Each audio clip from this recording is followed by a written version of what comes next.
Hi! இன்னைக்கு ஒரு mini vlog பார்த்துடலாமா? இது எங்கள் ஏரியாவோட பேக் சைடில் அந்த லேக்குக்கு மேலே அவ்வளோ மிஸ்ட் ஃபார்ம் ஆயிருந்தது. இது வந்து ஃப்ரண்ட் சைடு. அந்த ஃப்ரண்ட் சைடு இருக்க அந்த 12 அப்பார்ட்மெண்ட்டுமே சுத்தமாக அந்த மிஸ்ட்டில் தெரியவே இல்லை. கிட்டத்தட்ட இது தெரியறதுக்கு 10 ஆகும். ஸோ இது நான் வந்து 7 எடுத்த வீடியோ. ஸோ அவ்வளோ மிஸ்ட் இருந்துச்சு. இந்த குளிருக்கு இன்றைக்கி வந்து ஒரே கிரேவிங்ஸாக இருந்துச்சு. ஸோ காஃபியும் பிஸ்கெட்டும் தான் சாப்பிட்டேன். அதுக்கப்புறமேல ஆஃப்டர்நூன் கிட்ஸுக்கு வந்து லஞ்ச் ப்ரிப்பேர் பண்ணுறதுக்கு டைம் ஆகிடுச்சு. அவங்க வந்து இன்றைக்கி வந்து எக் கிரேவி தான் கேட்டிருந்தாங்க.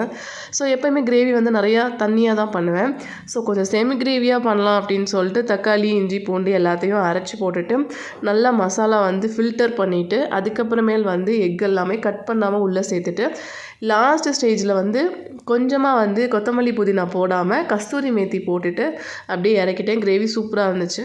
ஸோ அந்த கிரேவி பண்ணாலே அவங்க கேர்ட் ரைஸ் தான் கேட்பாங்க. ஸோ பால் கேர்டு எல்லாம் மிக்ஸ் பண்ணி நல்லா க்ரீமியாக ரெடி பண்ணி வச்சுருந்தேன். ஸோ இன்றைக்கி வந்து வெரைட்டி ரைஸ் டே மாதிரி காலையில் லெமன் ரைஸ் அதுக்கப்புறம் எக் கிரேவி தான். ஸோ ஆஃப்டர்நூன் ரசம் அதுக்கப்புறம் பன்னீர் டிக்கா ரெசிபி தான் பண்ணேன்.